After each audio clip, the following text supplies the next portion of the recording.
Hey everybody, I am back with a new spoiler review of the Amazon Prime direct video movie Candy Cane Lane starring Eddie Murphy.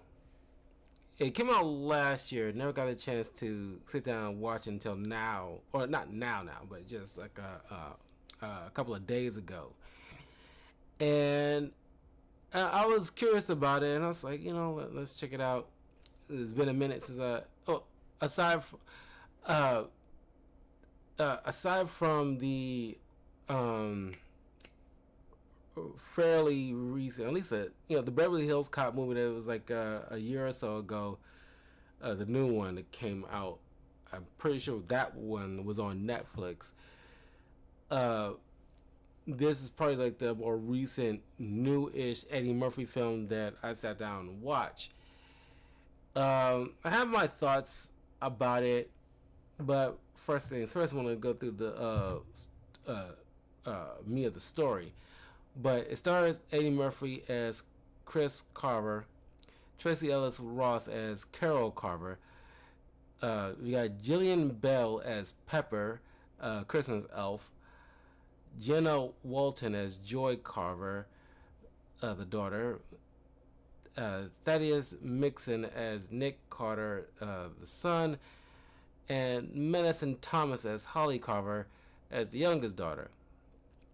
And yes, they definitely point out that the father purposely named his children after Christmas themes. And it's kind of ironic, that he happened to meet and marry a woman who has the name Carol, which I don't even know if that was even on purpose or it's just like he only wanted to hook up with women that actually have like a holiday themed name. Not sure. Got Nick Offerman as Pip. Uh, Chris Red as Lamplighter Gary. Robin Thede as Cordelia. David Alan Grier as Santa Claus. Ken Marino as Bruce. Uh,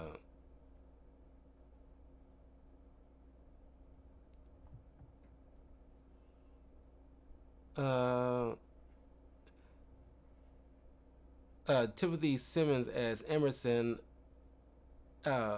co-host of the Prism cable news program. Uh, Danielle Pinnock as Kit, also a co-host to the program.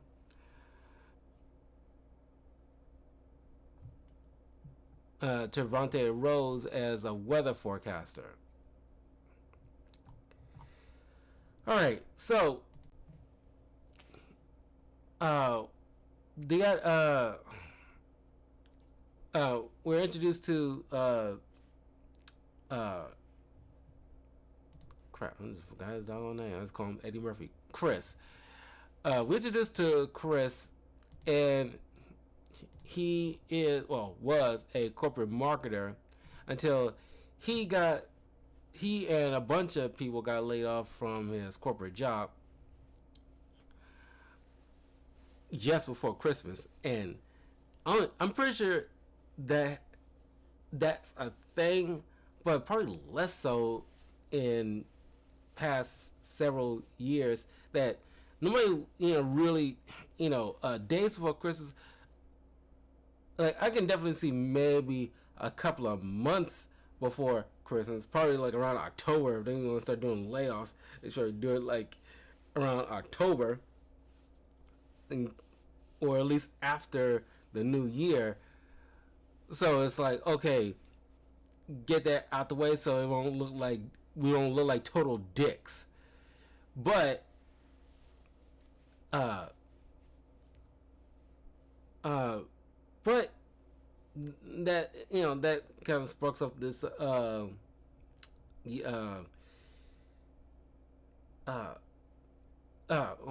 what's the word, issues, at least the drama. Yeah, it sparks up the drama with Chris, who is uh he wants to have a good, he views it as the final family Christmas before the eldest daughter goes off to college, which they want her to go to a particular college they went to, but she wanted to go to a different one, and they butt heads about that.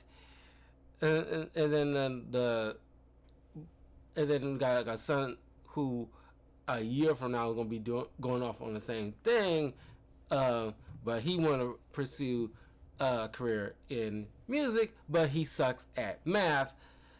Uh, and then you have the youngest daughter who's just cute, and not terrible performance, but just you know, she is down for whatever the father is up to. So he is involved in this kind of neighborhood Christmas decoration competition, and he constantly does like woodworking to as his decoration kind of motif, but he loses out to his neighbor Bruce, who has the inflatable decorations that causes him to always win, much to Chris's ire. Then it was announced that this year there is like a not 10, it was like $100,000 grand prize to the winner this year. So he figures, okay, I can at least use that money to have like a one kick-ass like Christmas with the family, and hopefully you would think you'll have a nice little chunk of change left over to carry over until he figures out other job opportunities. So him and Holly drive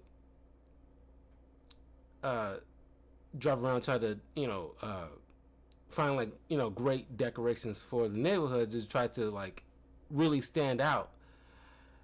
They come across this mysterious Christmas pop-up shop underneath a bridge, like a freaking like a troll living on a bridge or something, and they meet up with this woman named Pepper, who sells him on this giant decoration in the shape of a Christmas tree. It's a Christmas tree shaped zoetrope, with depictions of the 7 days of, the 12 days of Christmas on it. So he pays for it, signs the receipt, and he makes his way home. And of course, it goes off without a hitch. He ends up winning. I think they go through at least he ends up winning, but they gotta do another day where they kind of have this parade like thing going on. I don't know. It's just like a whole two-parter thing. Anyway, they end up being the standout, but the next day, all the images of the 12 days of Christmas are cut out and they're missing. And of course, he immediately blames Bruce and other neighbors because he thinks it was a sabotage out of jealousy. But then he started noticing 7 geese or 7 swans swimming in his backyard pool. Now, of course, if you're not totally familiar, but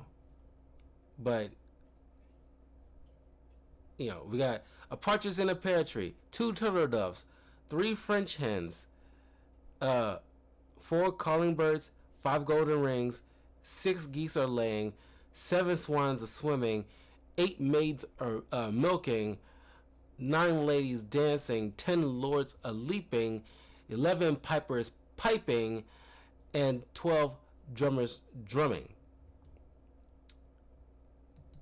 And I guess something to talk about when it comes to these images, but we'll get to that soon.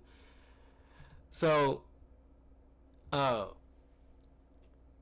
he tries to go back to the pop-up shop, but Pepper isn't there. But he and Holly come across these figurines that turns out to be alive, and they tell them that Pepper is an evil Christmas elf that was kicked out of the North Pole because she, deemed darn near anybody naughty if they're not 100% perfect. So now she is, mess with people in Faustian deals. There are, her previous victims, these carolers, Pip, Cordelia, and Gary.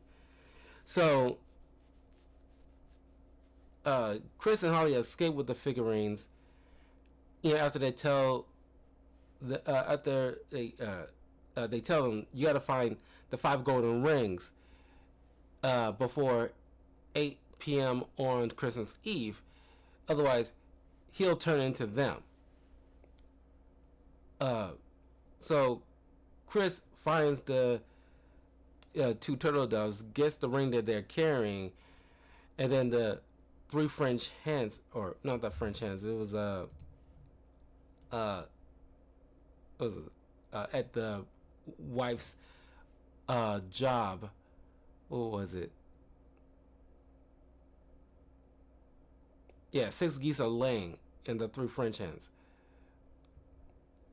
You managed to get the ring there. So Chris and Holly tell them about the whole ordeal, but withhold the him turning into a figurine to himself, so he don't want them to worry. So he's confident that he'll get them all. Of course, Pepper figures out, somebody took my figurines, and he only and she knows Chris was probably the only one that actually would have known, because they were, obviously was hanging around the figurine area, excessively. So she figures that they're trying to help Chris find the rings before the 8 p.m. deadline. So she trying to sabotage them by and she wants to get her figurines back, and sends out these figures from the song to attack them. And I gotta say, it could have done a better job with this. It's not like a bad idea, but the execution is kind of iffy in my opinion, because it should be borderline on the verge of the Krampus movie. I understand that's like a horror type of Christmas film. I don't want them to get that far, but I don't know. I expect it to be some level of a threat, like at the very least, action movie level threats. Like you see, a maid of milking. There's not 8 maids of milking, because where's the other 7? But she attacks the son, and I don't know. And then you see because they go to the track meet because the daughter is trying to impress a recruiter from the cause that she wants, but because she has to stop these lords of leaping, and all they do is taunt them. Sure, they throw javelins, but they don't do nothing. They're just dancing around, and they're not really attacking the dad or the daughter. They just, sure, they gotta leap around as to who they are, but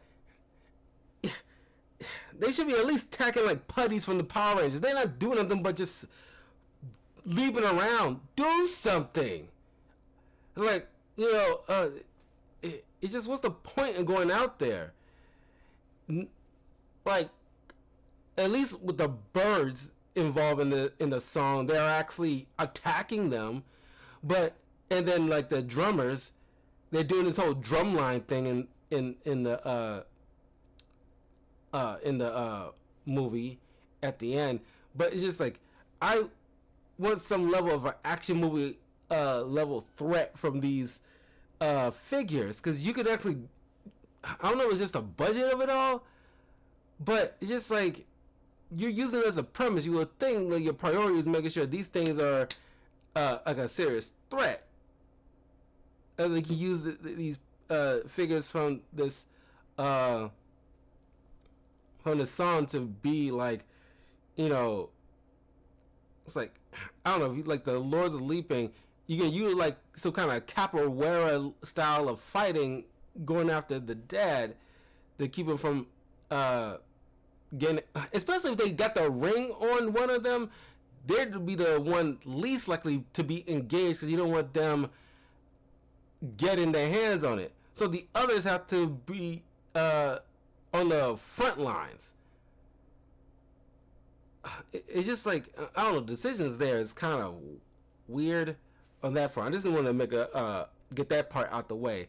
I don't care how they utilize the execution of the use of these figures that you use as a hook for this entire premise. Then of course she doesn't get in the car she wanted, and the parents are kind of like upset about that. But again, like a back and forth, because they, you know, dealt with the Lords Leaping and the maid milking, but they figured out the son ain't doing well in his math class, and the daughter lied to them, and she's, you know, they get pushed back because like, you want it because it's all about you, Dad. It's like, because you obsessed with winning, and like you're not, you don't care for losers in the Carver family. Then he comes clean, and he apologizes about the whole entire situation because he didn't make it all about him. So they got, like I said, this is kind of, things are kind of happening kind of fast in this. Like I said, I'm thinking it's a budget issue more than likely, but they come around fast after his apology, and oh, now we're stick together because we're a family. I don't know. It's like, at the very least, I wanted like at least a couple of minutes of a heart to heart between the parents and the children. It's just like, you kind of like, normally I don't care for this whole bleeding heart, long drawn out like drama, but I'm not saying cut it out completely. You gotta give it at least 2 minutes of your time. I just don't care for it to be drug out. But if you rush it all together, it's kind of like, okay, clearly you're just trying to get this over with kind of situation. And so they come around real fast. I'm like, we're a family. Well, you were just kind of like ticked off with your dad for like making it all about him. You got over it pretty quickly. So they decide to set up a trap for Pepper because she holds the final ring. And of course, this is when the whole entire block party happened to celebrate the win of the Carvers. And Pepper sends out the rest of the figures from the song to attack them. But they didn't include the 9 ladies dancing. That is completely cut out altogether. And it's like, okay, how do you like I said, it's the budget. It's clearly the budget, because it's like, how do you not at least show? You don't, even if it's a budget, you clearly don't have to have it last too long, but you got to see each of the levels to the song represented. uh, in some capacity. And once they take care of them all and take the ring, they all turn to cardboard or back to decorations. And hardly anybody questions it, especially at the track meet. You saw people turn to the seven lords of Leaping turn to cardboard, and it's like, which is, I gotta admit that was a good use of like it's gotta be animation or CGI or something like that. It's a good use of a transition, but nobody questions it. Nobody seems other, one iota of surprise, like it's like a everyday thing. It's like people will be freaking out, like, what the heck? He just turned to cardboard. None of that. I got more of a reaction out of the male co-host on that cable network, especially when Santa Claus comes flying out of the sky, completely, ignoring the fact that Santa Claus got to keep his anonymity from the general public, but he just swoops in on his little, might as well be a freaking Cadillac or something, instead of a sleigh, because he comes in, might as well play the, Christmas time in his Holland Queens, while he's coming on in, and he can't do anything, legally, because he signed on the dotted line, Faustian bargain or not. So he gives him some assistance on to collect the other rings, because it turns out she's a cheater, and Pepper saying like, it's not technically 5 golden rings, there's 40, because the song is repeated 8 times. So you gotta have 40 golden rings. They only managed to collect 38. Of course, she ends up cheating and pushing the clock ahead of time a few minutes early, but that shouldn't matter, because universally that time should be the time. You pushing it forward doesn't, speed up the time, causing him to turn to a figurine sooner. That shouldn't have mattered, but apparently it does. And but they managed to collect 38 rings, but according to Santa, well, technically you already had the other 2, and then take the golden wedding rings as like it counting. It's like, I don't know how that counts whatsoever. How many people? It's not that many people who actually got golden wedding rings anyway. But whatever. She loses, and then they end up. He gets her. Holly wishes his the figurines to be back to normal. Santa takes them and Pepper back to the North Pole, where in a mid-credit scene, she's turned to a figurine, and until she learns how to be a good person, then she goes up a rank back to a regular elf, but she'll go into the reindeer latrines and then work her way back into some real good graces. And then Chris ends up taking over her pop-up shop and turning into a holiday store that he'll run. And it turns out that $100, $100,000 grand prize is just for worth of free tacos, not actually cash, cold hard cash, which is kind of dumb. But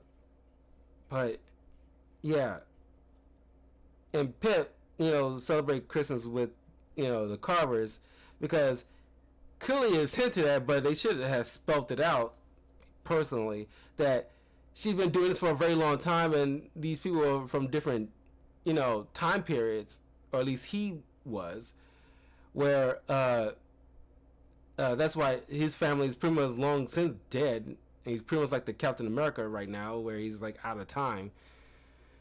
But this wasn't very good. I really don't care for it.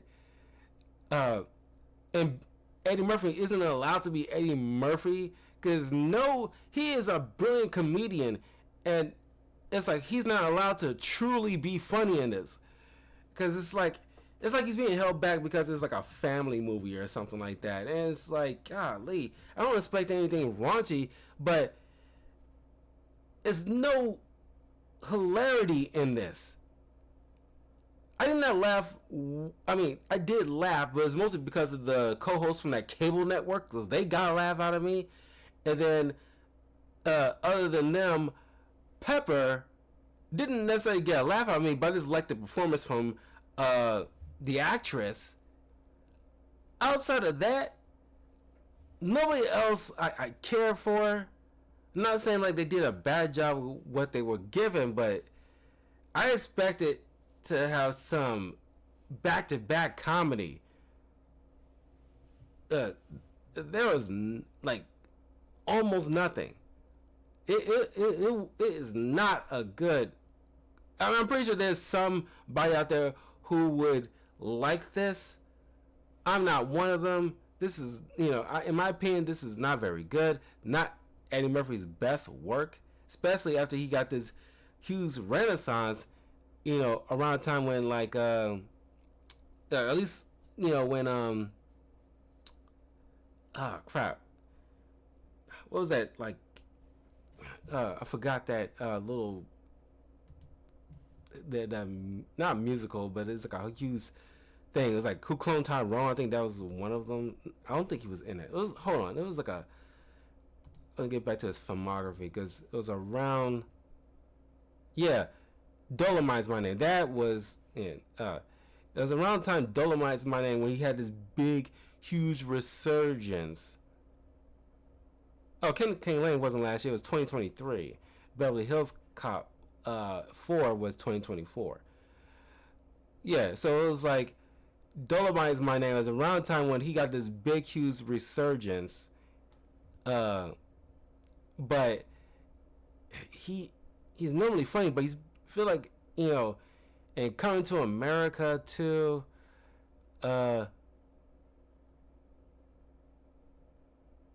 You People and Candy Cane Lane, and even to a lesser degree, but even in Beverly Hills Cop, Axel F, it seems like he is being stifled. I don't know. It's just because it's mostly like family stuff or like progressive stuff that probably wouldn't allow him to really like go off. But it's just like it's like this is not Eddie Murphy. We need Eddie Murphy off the reins and not be afraid to say stuff that we know, because it's like holding back Dave Chappelle or George Carlin, because we're not getting the true authentic them. That's what I'm feeling. You're holding back Eddie Murphy, and it's not, at that point, it's not Eddie Murphy. It's Eddie Murphy light. And that is just like, ugh.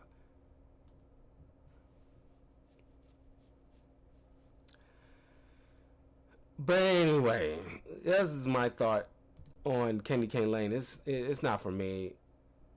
And I can't personally recommend it because I didn't care for it. But you can check it out and see if you dig it.